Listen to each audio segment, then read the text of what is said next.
இந்த video honourable chief minister நம்மளுடைய Vijay சாருக்காக. So Vijay sir இந்த வீடியோ மூலியமா நான் சொல்ல போறது ரெண்டே மிக முக்கியமான விஷயம் தான். ஒன்னு, திருச்சி கிழக்குல ரீஎலெக்ஷன் நடக்க போகுது. அந்த ரீஎலெக்ஷன்ல நிற்க வைக்கக்கூடிய வேட்பாளர், தயவு செய்து உங்களை நாங்க கெஞ்சி கேட்டுக்கிறோம்.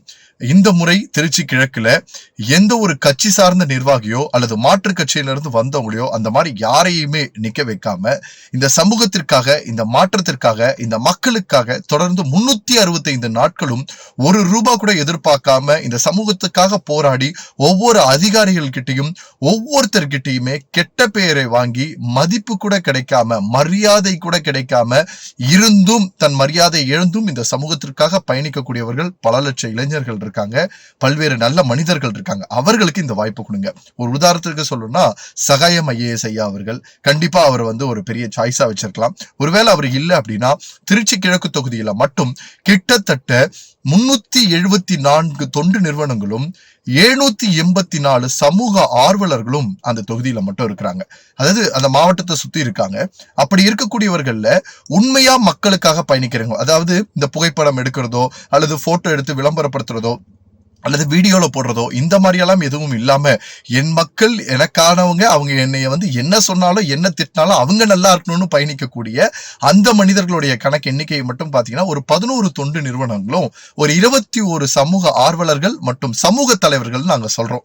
ஏன்னா தலைவர் அப்படின்றது இந்த நாற்காலியில உட்கார்றது இல்ல, இந்த தலைவர் அப்படின்றது இந்த நாற்காலியில ஒவ்வொருத்தரையும் உட்கார வச்சு தலைவராக்கி அழகு பார்க்கறது அப்படின்றது எங்களுடைய ஒரு பெரிய விஷயம்.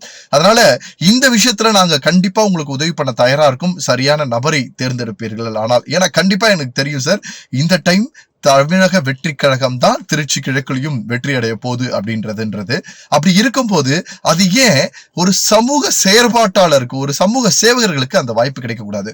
ஒருவேளை அப்படி கிடைச்சதுன்னா சார் எழுதி வச்சுக்கோங்க, இந்த 234 தொகுதியிலையும் திருச்சி கிழக்கு தொகுதி தான் ஒரு முன்னுதாரணமான தொகுதியா இருக்கும். ஏன் சார், இந்தியாவிலேயே சிறந்த ஒரு தொகுதியாக மாறதற்கான வாய்ப்பு கொடுப்பாங்க. கண்டிப்பா இந்த திருச்சி கிழக்குல நீங்க சொன்னது பெரிய கூஸ்பம் சார். இது ஒவ்வொரு மாசமும் இதே மாதிரி மக்களோட உங்களுடைய ஒரு கனெக்டிவிட்டி இருந்ததுன்னா, ஒரு சின்ன உங்களுடைய வாய்ஸ் மெசேஜ் இருந்தனாலே போதும், மக்கள் ரொம்ப பூஸ்டப்பா இருப்பாங்க.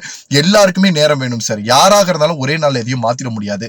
ஆனால் கொடுக்கக்கூடிய நேரத்தை சரியாக பயன்படுத்தி அந்த நேரத்தை மக்களுக்கான நேரமாக மாற்றக்கூடிய மனிதர் தான் வல்லவராக இருக்க முடியும். அது கண்டிப்பா உங்களுடைய ஆட்சியில நடக்கணும்ன்றது எங்களுடைய ஆசை. ஏன்னா எங்களுடைய கடைசி நம்பிக்கை மக்கள் நல்லா இருக்கணும் அப்படின்னு நினைக்கிறதா. அதற்கு நாம் அனைவரும் சேர்ந்து பயணிக்கிறதுக்கு ரெடியா இருக்கும். குறிப்பா எங்க டீம் உங்களுக்கு முழு சப்போர்ட் பண்ணி சரியான பீப்புள் ஐடென்டிஃபை பண்றதுக்கு கூட உதவி பண்ண தயாரா இருக்கும். நன்றி, வணக்கம்.